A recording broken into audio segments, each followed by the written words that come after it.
আজকে আপনাকে গল্প করব তোতাপুরীর।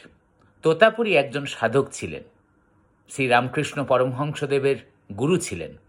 তিনি এসছিলেন পাঞ্জাবের দিকে পুরী সম্প্রদায় থেকে, একজন নাগা সন্ন্যাসী, তাই তার নাম তোতাপুরী। তিনি ঠাকুরকে বেদান্তিক সাধনা করতে শেখান। এবার যোগ করতে গিয়ে ঠাকুরের খুব অসুবিধে হয়। ঠাকুর ঠিক মতন, যা বলে আজকাল, কনসেন্ট্রেট করতে পারেননি। সেই জন্যে তোতাপুরী ঠাকুরের কপালের মাঝখানের এই অংশটি একটি কাচের টুকরো দিয়ে চিরে দিয়েছিল এবং বলেছিল, আমি চাই তুমি তোমার মনকে এই জায়গায় নিয়ে এসো। ঠাকুর সেটি পরে করতে পারে এবং নির্বিকল্প সমাধিতে চলে যান। সত্যি গল্পটা শুনলে অবাক লাগে, তাই তো? বলা হয় যে তোতাপুরী অনেক বছর, প্রায় আবার 250 বছর বেঁচে ছিলেন এবং পরবর্তীকালে উড়িষ্যার পুরী শহরে সাধনা করেন।